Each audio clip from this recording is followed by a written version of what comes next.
Hey everyone, Hannah here for Finance and Fun Stuff, and welcome to a video all about my top 5 favorite artists. Now, this was an extremely difficult one to make for me because I have seen so many different artists live over so many years, so many different sets at so many beautiful places, that it is such a hard thing to decide what your top 5 favorite artists are. But there is one particular artist that stands out in my mind as definitely my number 1 favorite artist, and I would say the next 4 down on the list are kind of interchangeable. So without further ado, let's get right into my top 5 favorite artists. My absolute number 1 all-time favorite artist is Level Up. Now, I've had the privilege of seeing Level Up 3 times, and they were all last year actually. So I saw her at Reunion, I saw her at Photo City, which is a venue local to me, where I was able to be on the rail about 4 feet away from her, and I also saw her at Lost Lands as well. And I thoroughly enjoy every single one of her sets, and I never miss a set from her, no matter where it is. If it's within a reasonable driving distance, you better believe I will be there for it. Her energy on stage is just absolutely awesome, and I find myself listening to her music all of the time. So for those reasons, Level Up is my number 1 favorite artist of all time. And coming up in the number 2 slot, we have Subtronics. The main man himself, Subtronics, is an absolute legend in the bass community, and for good reason. His last couple EPs totally blew me away, and his album Fractals that just came out was absolutely unbelievable, and I find myself listening to it literally all the time. Every time that I have seen Subtronics live, I have absolutely loved his set. I had the pleasure of seeing him at Reunion as well as at Lost Lands. And at both sets, he was totally amazing, and I felt like he had some good variety between both sets and played some different stuff. I love how much Subtronics shares about his personal life on Instagram. On any given day, you can find a ton of different stories shared by him about what he is going through on his current day, and about the different struggles he is going with. I feel like his music is very emotional, and he really puts his heart into it, and that's why he deserves a spot up on this list. And coming in at the number 3 spot, we have Kaiwachi. Now, Kaiwachi, there are so many great things to say about him. I absolutely love his energy and his branding, that whole tough, mean guy energy, but I love that the people who enjoy his music and are those big, beefy, tough guys are also some of the sweetest people I have ever met. And I have thoroughly enjoyed all 3 sets that I got to see by him last year. I got to see him perform at Reunion, which made me truly fall in love with his music. In particular, his song, The Keeper, just hits me so hard every single time I hear it. It's one of my favorite songs to thrash to.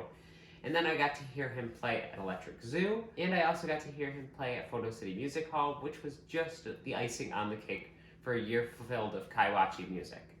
I also love that he shares a lot about his life on Instagram as well, and about why he is sober, and about how long he has been sober, and about how you can be sober too if you want to be. He's not judging of people who are choosing to not be sober, but I feel like he gives hope and inspiration to people who want to be sober, but know that it's going to be an extreme challenge. They can see somebody like him in an industry that is filled with so many different things that are going on in terms of drugs and alcohol, and be able to have the strength to say no. I think it gives a lot of people hope. And coming in at the number 4 slot, we have Sullivan King. Sullivan King is just absolutely amazing up on stage, and I love how he interacts with the crowd, and you can just see the way he smiles when he is up there. Now, I had the pleasure of seeing him at Reunion last year, as well as at the Westcott Theater, which is a venue very close to me, and I absolutely love seeing him both times. Fun fact, I actually purchased the VIP meet and greet package for that tour date, but due to a little bit of snow that we had, I was unable to make it to the venue in time, and so I missed my meet and greet and being able to take a picture with the King himself, which I was totally sad about. But at the end of the day, I did end up getting my awesome merch, such as this Sullivan King jersey, and some other pieces of merch as well. And I will definitely purchase a VIP package again when he comes around, because I absolutely have to meet him because of how positive and energized he is. I love how his music is just a perfect intersection between alternative rock, screamo metal, and hardcore dubstep. I feel like he blends them all together so well, and I feel like the crowd that he attracts is just really one of a kind. And for those reasons, Sullivan King is up on this list. And coming up at the number 5 slot, we have elenium. Now, elenium diverges quite a bit from the music style of the other 4 people on this list, but I absolutely love hearing him live. I have a special connection to elenium for many different reasons. Firstly, whenever I hear most of his songs, I find myself wanting to shed a tear because they are so emotional and I feel like they just speak to me so well.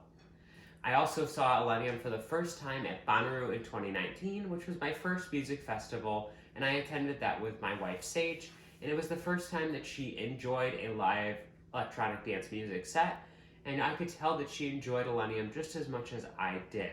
It was great to be able to thrash and to dance up on her and just feel amazing and beautiful and sexy in that crowd of amazing people, and it was just truly an awesome experience. Since then, I have sought out to see him whenever I get the chance.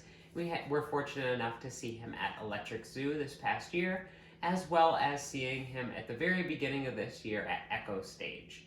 I absolutely love Elenium, and I will see him any chance that I get. He is the perfect intersection of melodic music with a little bit of headbanging, and he creates that perfect, beautiful mix for me that makes me cry and headbang at the same time, which is just truly an awesome experience.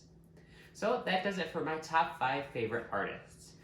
Are your artists any different than what my top 5 favorite artists are? I would love to hear about them in the comment section below. And if you haven't heard any of these artists before, make sure to check out their respective Spotifys because they are truly awesome artists and they are doing some great things in the dance music community. If you truly enjoyed this video, please make sure to give it a like, as that really helps my video grow and spread out to more people. And last but certainly not least, please make sure to hit that subscribe button and notification bell. That way you can be alerted every single time I upload a video, whether it's about the finance or fun stuff side of this channel. Thank you so much for watching, and take care.